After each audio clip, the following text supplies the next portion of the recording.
Hi, my name is Sean McHugh, and I'm in Dr. Alston's GCU MMS 570 course. Person-centered planning, PCP, is an IEP process that is driven by the student and their family. PCP is focused on the student's own stated goals. The mindset behind PCP for an IEP is to reinforce the fact all IEP stakeholders are part of a support network.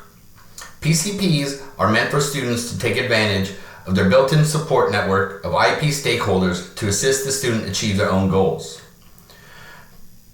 Traditional IEP processes tend to focus more on actual disability and possible student limitations, while PCP focuses on the strengths and personal desires of the individual student. PCPs give more ownership of the IEP process to students and their families. PCP as a best practice for IEPs is for a variety of reasons. One main reason is PCPs are focused on students' strengths. A second reason is that teachers are not as firmly tied to school institutional goals because goals for the student in the PCPs are created by the student and their family themselves. PCPs amplify student involvement and increase student responsibilities within the IEP process. PCPs are designed to emphasize the benefits of a support network of family members and IEP stakeholders. Reliance on the interdependent support network is one of the greatest assets created by PCPs.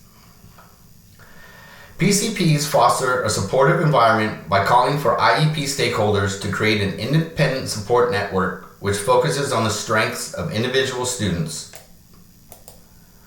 IEP stakeholders must be leaders and act with character to help forge connections between the student and their family with the community at large outside of school. Promoting human flourishing comes from IEP stakeholders individually learning about the student's own stated IEP goals and how best they can serve the student. IEP stakeholders are huge factors in students receiving supports to meet the unique needs of the student with exceptionalities.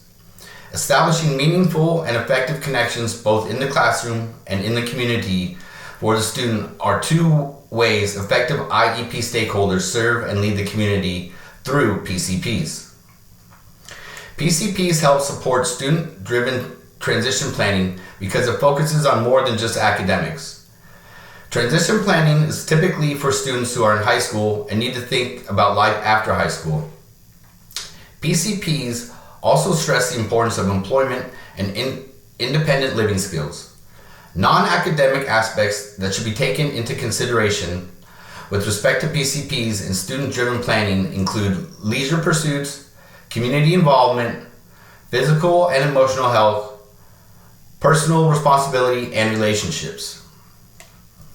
Two important steps that should be executed when person-centered planning is done successfully to promote active student engagement is that the student is prepared prior to the meeting with their own strengths, goals written down, and they should receive encouragement during the IEP meeting. Post-secondary and transition plans should also be included in the PCP. Effective supports of strengths and goals as stated by the student are only as strong as the interdependent support network of IEP stakeholders. Meaningful collaboration among all stakeholders, including the student and the student's family, is of utmost importance. PCP IEP team members typically include the student's family, IEP case manager, and other support people the student invites to the PCP IEP meeting. A main idea behind PCPs is to build collaboration among all stakeholders and identify local and state agencies to best support the student attain their own goals. I hope this helps in understanding a little bit more about PCP, IEP teams, and how best to support transition planning.